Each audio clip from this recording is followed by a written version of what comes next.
Hey sports fans, on the post-Kentucky preview this week, we're going to talk about that Arkansas game last week, how the Gamecocks can improve, and the big games around the country. Don't forget about that big matchup in the Swamp. Post-Kentucky coming at you.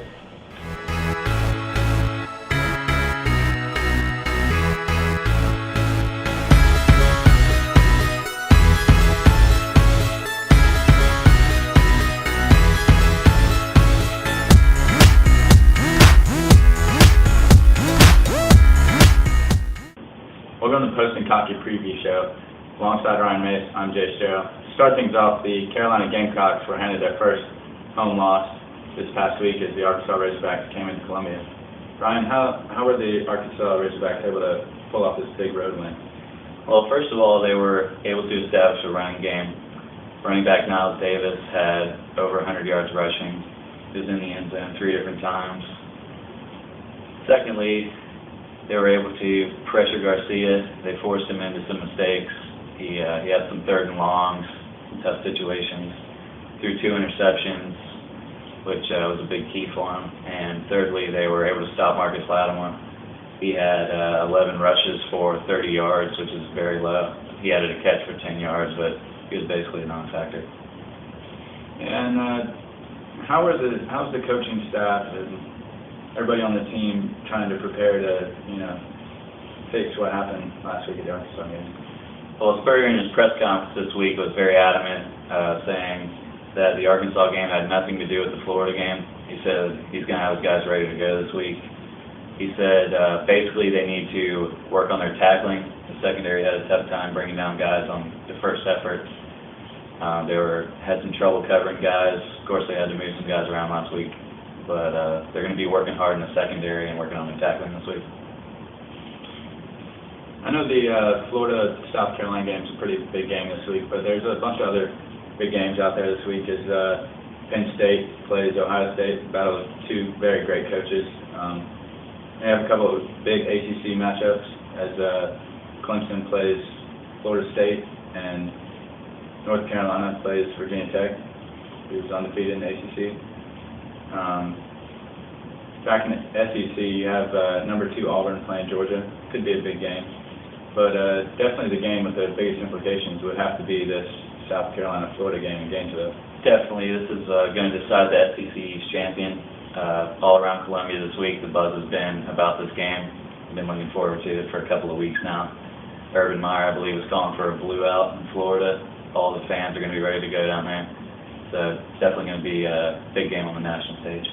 And also has big meaning as the SEC East is pretty much up for grabs here on this side of the race between Florida and South Carolina. Mm-hmm.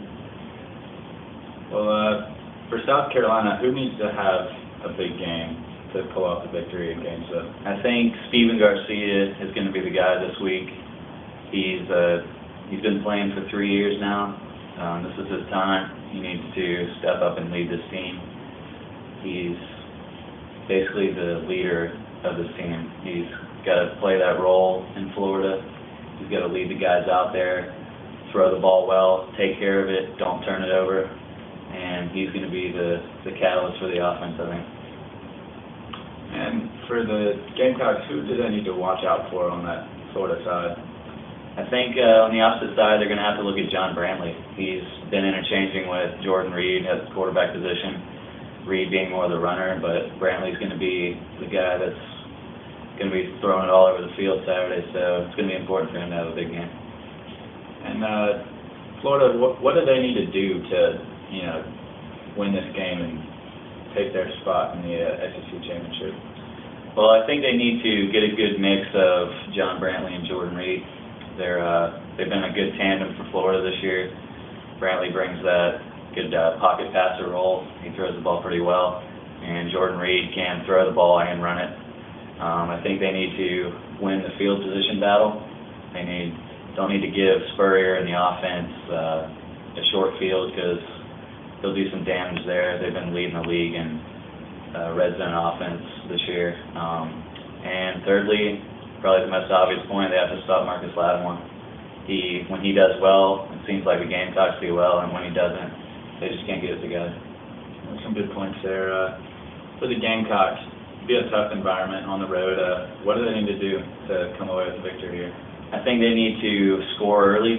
The crowd's going to be very loud. It's probably going to be the loudest game they play this year. I think it's going to be louder than the Auburn game. So it's going to be important for them to get on top early and try to contain the crowd a little bit. And I think they need to win the turnover battle. They turned it over a couple of times last week, and it cost them on some drives. Kind of stalled some drives out for them. I think it'll be important for them to take care of the ball. And thirdly, I think the defense needs to stay off the field. If they can stay off the field, stay rested, I think maybe they can be fresh later in the game, and that's probably when the game's going to come down to is the fourth quarter. So if the defense can stay fresh, I think the Gamecocks will have a good shot. Yeah, it's definitely a tough environment for any team down there at the Swamp. What do you think is going to be the outcome of this game? Well, I think South Carolina is going to ultimately win the game. I think it's going to be tough for them to go play on the road. They haven't done well this year, but I say the Gamecocks win it 28-27 in Gainesville and take the SEC East Championship. Well, this has been the Post and Cocky Preview Show for Ryan Mace. I'm Jace Jarrell. We'll see you next week.